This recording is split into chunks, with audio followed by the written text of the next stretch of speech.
Hi folks, this is all the fruit, and today I want to show you two very different types of markets in the little town of Sipitang in Sabah in Malaysian Borneo. You usually have this guy wants to be on YouTube, we'll do him the favor. Say hi, mister.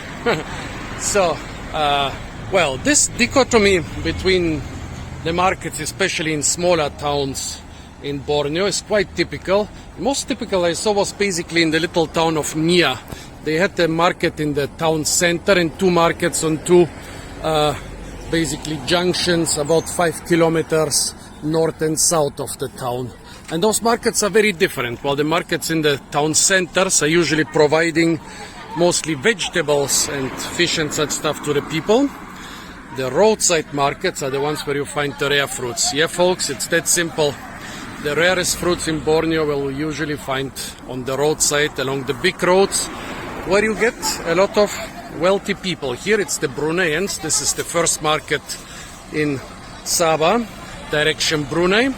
In other places, like in Sarawak, it's mostly the rich people from Miri, Bintulu or Kuching who are the customers of those markets. Let's see what they have here on the roadside. Champedak, dragon fruit, pineapples, dabai. I haven't seen dabai in a long time. Different types of Thai mangoes, although those are probably locally grown. Durians. The durians are disappearing quickly. Seems like there are enough customers for them. Mangosteen.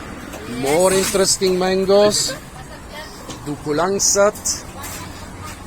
Water apple. Longan. Lots and lots of smelly durians. I love the smell. I'm coming back in a moment, mister. Here they have even more jungle stuff. They have a lot of bambagans or asam bawang. Here you can see from different trees, flattish and kind of square, roundish, small. The small ones are probably pretty sour. What else do they have here? Mangosteen, the rare Mangifera kemanga. Here some asampaya, sapote chico. What was the name? Jenko nut, the horribly smelling jenko nut. Here they seem to have belunu manis, so it's sweet white mango. Looks exactly like the other one.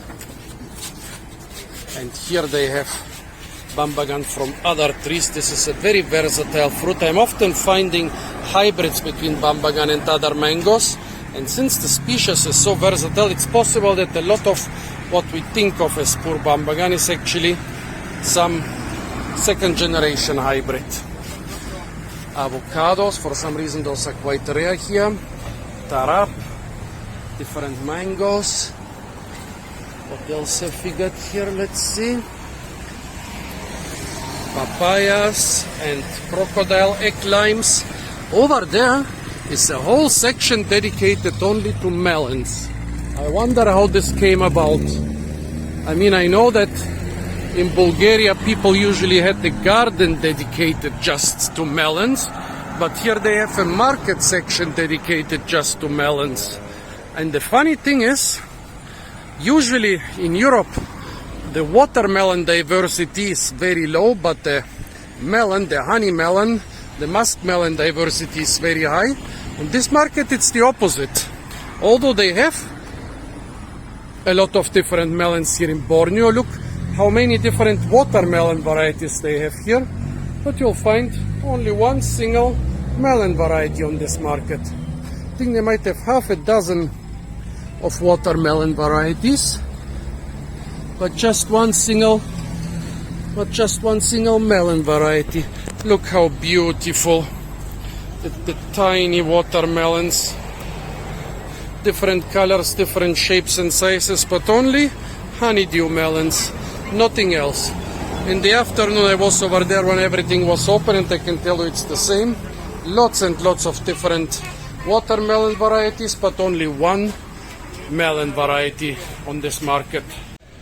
Here is a contrast, the central market of the little town of Sipitang. It's also located along the same central road, but it's in a building and not really catering to rich passers-by, but to locals. Look at that, and look at how many fruits you can find. It's basically all veggies. Bitter gourd, sweet potato, normal potatoes, curcuma.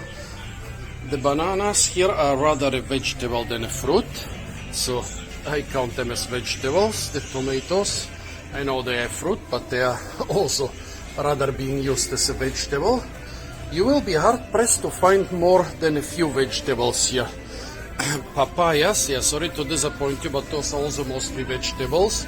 They also use them as fruits, but they also use them for salads and stuff.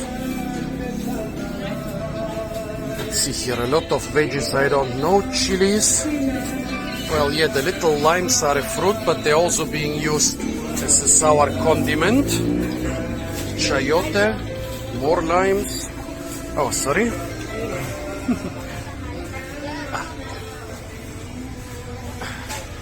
Well, the market is a bit tight, but look at that. I don't think I need to show you all the stalls. It's basically like the typical market outside of the main fruit season. Here they have a couple coconuts, but those are so old that I would say that they are not intended as drinking coconuts, no. They want them for their flesh, which they will probably grate and then put into some dish. Here manioc. Here on the outside, on the outside where passers-by can also see, is a stall with a couple fruits. Well, the prices are a little bit lower than at the roadside stalls. They have a couple apples and mandarins. So I hope you spotted. This is like the typical thing about markets in Borneo. It would be even more typical if this central market, Pasaravam, Sipitang, was not on the main road. The markets in the village or town or city centers will usually sell more veggies and other stuff, and the roadside markets catering for tourists, not necessarily for white tourists. The market here is mostly catering for Brunei tourists, and the markets in Sarawak are mostly catering for rich Saravakians which live in the big cities, and when they pass a small town on the freeway without even seeing the town, usually the town is like 5 kilometers away, they go to the roadside markets. So this is a big difference which you should always keep in mind when you're hunting for fruits. In the city centers, check out the markets, but basically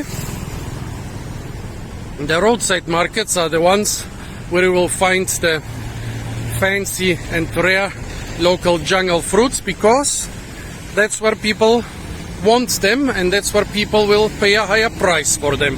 So folks, those were the two very different markets of Sipitang. Stay tuned for a lot more fruit videos from the beautiful island of Borneo. And of course, don't forget to like, share, comment and subscribe.